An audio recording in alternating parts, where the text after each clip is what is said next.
हरे कृष्णा, दंडवत प्रणाम आप सभी को। तो आज हम भगवद गीता के 6.36 श्लोक पे चर्चा करेंगे। असंयत आत्मना योगो दुष्प्राप्य इति मे मते, वश्यात्मना तो यतता शक्यो अवाप्तुम उपायत।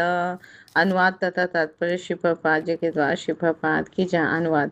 जिसका मन उच्छृंखल है उसके लिए आत्म साक्षात्कार कठिन कार्य होता है, किंतु जिसका मन संयमित है और जो समुचित उपाय करता है उसकी सफलता ध्रुव है, ऐसा मेरा मत है।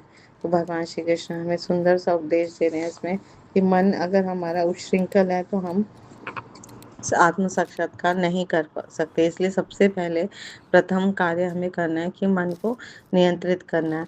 तो हमने 6.35 में सीखा, भगवान ने हमें समझाया कि कैसे मन को, उच्छृंखल मन को हम कैसे अभ्यास और विरक्ति से नियंत्रण में ला सकते हैं। तो जब संयमित मन कर लेंगे, संयमित मन को कोई व्यक्ति करता है, समुचित उपाय करता है उसके लिए, तो उसको सफलता जरूर मिलती है, ध्रुव है, ऐसा भगवान कहते हैं। तो तात्पर्य में श्री पापा जी बहुत सुंदर समझा रहे हैं कि भगवान यहाँ पर घोषणा करते हैं कि जो भी व्यक्ति अपने मन को भौतिक व्यापारों से विलग करने का समुचित उपचार नहीं करता, तो उसे आत्म साक्षात्कार में सफलता शायद ही मिले, नहीं भी मिलेगी। क्योंकि हमें भौतिक इंद्रिय तृप्ति से अपने आप को विलग करना है। तो अगर हम भौतिक भोगों में मन लगाकर योग का अभ्यास करेंगे तो इसको उस उदाहरण से समझेंगे, जैसे अग्नि में जल डालकर उसे प्रज्वलित करने का प्रयास करना। तो जब जल डालेंगे तो अग्नि में चाहे कितना ही जलाने का कोशिश करें, अग्नि नहीं चलेगी।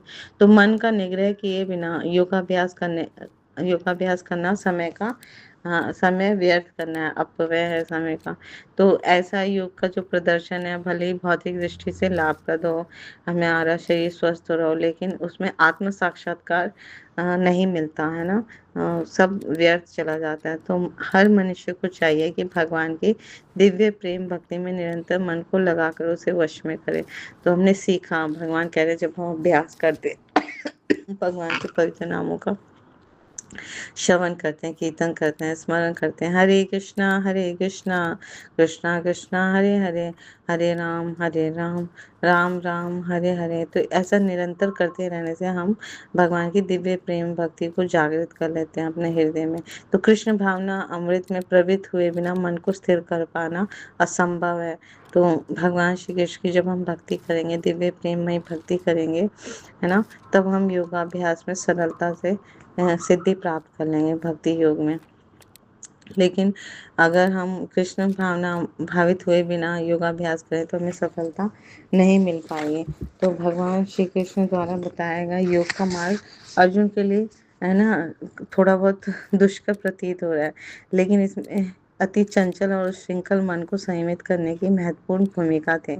ऐसे में योग के पथ से गिरने की सदैव आशंका बनी रहती है। तो इससे अधिक योग करना या भक्ति में संलग्न होना माया के साथ युद्ध करने के समान है। जब हम भक्ति करते हैं तो माया के साथ हमारा युद्ध हो जाता है।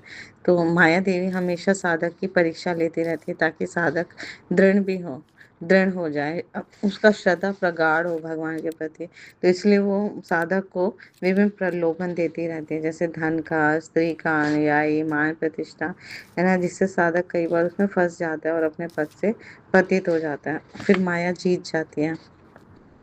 या योग मार्ग में पूर्ण सिद्धि होने के पूर्व यदि साधक की मृत्यु हो जाए तो उसे कभी भी सफलता नहीं मिल पाती। तो तीनों कारणों से अर्जुन ने भगवान से पूछा कि यदि योग का अभ्यास करे और भविष्य में पद से भ्रष्ट हो जाए या उसकी मृत्यु हो जाए तो क्या होगा।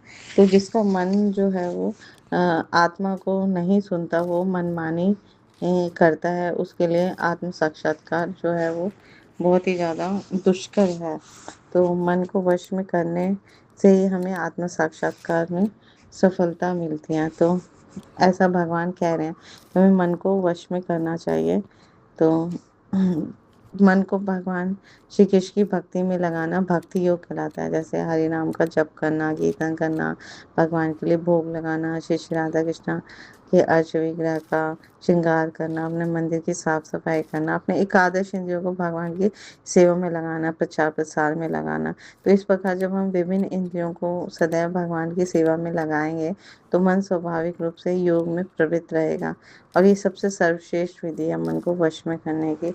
तो इस तरह से हम ये उपयुक्त साधनों द्वारा जब यत्नशील रहते हैं तो हम अपने मन को संयमित कर लेते हैं। तो ऐसा भगवान का मत है, इसलिए हमें भी अ, भगवान के इस मत के द्वारा अभ्यास करना चाहिए, ताकि हम हमारा भविष्य में, है ना, भगवान भी कह रहे हैं उसकी सफलता ध्रुव है, तो भविष्य में हमें सफलता मिलके ही रहेगी। Thank you so much. Guru Maharaj की जय, श्री प्रभुपाद की जय, आप सब भक्तों की जय।